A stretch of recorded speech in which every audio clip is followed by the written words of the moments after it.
you get out. Get in, do damage, get out.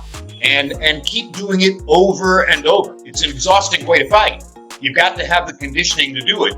But if Terrence has the right conditioning, and he has never been under conditioned.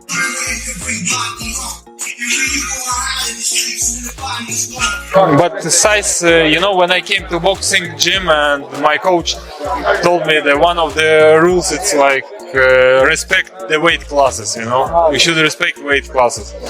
But he has a very good skills. He's one of my favorite fighters, active fighters. Boxing pros are now reacting with shock to Terrence Crawford's intense training and his noticeably bulked up physique. However, Shane Mosley has expressed concern over Crawford potentially moving up to 168 pounds to face Canelo Alvarez, suggesting it might be too big a leap. While Mosley acknowledges Crawford's excellence at 140 and 147 lbs and even his strong performances at 154, he warns that taking on a naturally bigger and more powerful opponent like Canelo could be dangerous. According to Mosley, Crawford's natural tendency to stand and trade punches, rather than rely on movement, might backfire at this higher weight class, where the size and strength difference could prove overwhelming. I think Canelo's too big for Crawford.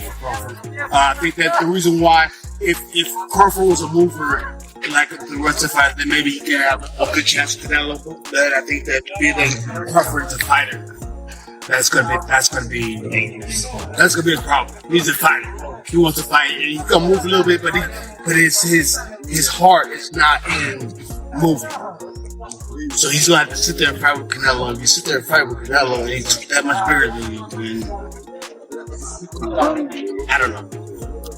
But everybody thinks, Crawford, he's a great boxer. He's this, he's that. Which he is. He's a great fighter, and I think he's a great fighter at 140, 47, and he seems just to be, good at 50. Josh Warrington believes the potential fight between Terrence Crawford and Canelo Alvarez isn't as straightforward as labeling it a mismatch due to size. While he acknowledges that size does matter, he emphasizes it's not the only factor to consider. Warrington holds Crawford in high regard, calling him an unbelievable fighter and noting that he's even shared cards with him in the past. Despite some lighthearted remarks about that, Warrington clearly views Crawford as an elite talent capable of competing at the highest level. I think it's a hard one. I don't think it's as straightforward as Canelo's too big. But then I do at the same time. Terrence, unbelievable fighter. Share many cards with him. Been around him a lot. Oh, look at me. I've shared a card with Terrence. Look at you. You've just done what you've said I've done. Can't you share a card? I don't know. That's what I done. You lie, you just fucked up. That's what I done. No, I didn't. What else you shared a card with? Pacquiao? Yeah. But and he do it. He can't. When it comes to whether Terrence Crawford can actually beat Canelo Alvarez, Josh Warrington believes it's possible but unlikely. He points out that boxing is full of surprises and unpredictable outcomes. Yet the odds appear to be stacked against Crawford in this matchup. Warrington concludes that the winner will be whoever delivers the better performance on fight night, though he admits he's leaning toward Canelo. On the other hand, legendary commentator Jim Lampley sees a real path to victory for Crawford. He believes that if Crawford sticks to a smart, high-energy strategy getting in, doing damage, and getting out, he can beat Canelo. Lampley admits it's a demanding style that requires elite conditioning, but Crawford has always shown the fitness and discipline to execute it. If he can maintain that level throughout the fight, Lampley believes Crawford truly has a strong chance to win. But again, will he? I don't think so. There's too much great happens in boxing.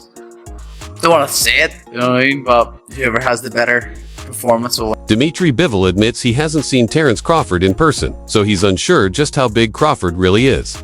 However, he emphasizes that he was taught from the start of his boxing career to respect weight classes, firmly believing that size does matter in a fight. Despite this, Bivol expresses great admiration for Crawford's skill, calling him one of his favorite active fighters and showing clear respect for his talent and abilities. Get in, do damage, get out. And keep doing it over and over. It's an exhausting way to fight. You've got to have the conditioning to do it. But if Terrence has the right conditioning, and he has never been under conditioned, he's always been in great shape. If Terrence has the right condition and can get in and get out, oh heck yes, he has a chance to beat Canelo. Frank Smith recently shared his thoughts on Canelo Alvarez and Terrence Crawford, saying he admires both fighters and even spent some time with Crawford, whom he called a special talent. He praised both men as exceptional athletes and cautioned against judging them solely based on their most recent performances. In Canelo's case, Smith acknowledged that while his last fight may not have impressed everyone, it shouldn't take away from the incredible accomplishments he's achieved throughout his career. Yes, I didn't see, I think, Crawford in real life. I don't know how big he is. But the size, when I came to boxing gym and my coach told me that one of the rules, it's like respect the weight classes, we should respect weight classes. But he has a very good skill. He's one of my favorite fighters, active fighters. Frank Smith admits Canelo's last fight wasn't his best performance, and while he sees Canelo as the favorite, he still considers a matchup with Terrence Crawford to be a true 50-50th fight, which is exactly what makes it so exciting. He believes the size difference between the two may be overstated, noting that Crawford is actually a big guy in person. Though Smith doesn't claim to be a technical expert, he's simply looking forward to what he hopes will be a high-level, entertaining clash between two of the best fighters in the sport today. I can both. I've spent a bit of time with Crawford recently as well, and look, he's a special. They're both excellent fighters, and I think sometimes you can look at people will look at Canelo in that last fight and go, "Oh, didn't look great," and then take a view from it. You're always judged on that last fight, and your career of what he's done is then forgotten about because everyone goes, "Oh, that last fight wasn't great." Sergio Mora admits that he used to believe a great big man would always beat a great smaller man, but Canelo Alvarez's recent performance has made him rethink that view. He notes that Canelo had difficulty cutting off the ring against a longer opponent and appears to have lost a step, likely the result of a long career that began at age 15 and includes over 65 fights. Mora points out that although Canelo is younger than Terrence Crawford, Crawford has taken less wear and tear and now looks physically stronger, even appearing taller and more solid in build. He predicts the fight will go the distance, with Crawford giving Canelo serious problems and leaving him bruised and battered. Still, Mora believes Canelo will narrowly come out on top. Canelo, he's got to be favourite, but Crawford's a spectacular fighter, and also he's probably a 50-50, and it should be a 50-50. Hence why it's the kind of fight it is, because you've got two of the active best fighters in the world coming together.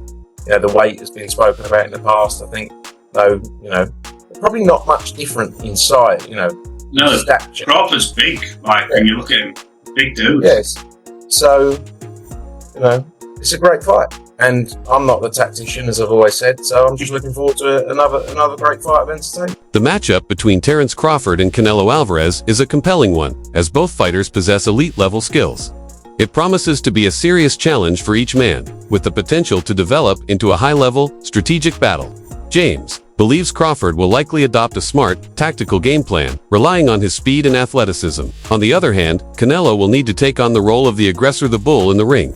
To win, Canelo must deliver the best performance of his career and be more effective than ever before. For a long time, I kept saying, a great big man will beat a great small man. That's just how it is in boxing. But after Canelo's last performance, like many people, man, he struggled against a guy in cutting off the ring, a longer guy that wasn't trying to make it a fight. And Canelo has lost his step. Let's keep it real. Yes. He's a man with over 65 fights. He's been fighting professionally since he was 15 years old. Yeah. There's wear and tear. There's injury.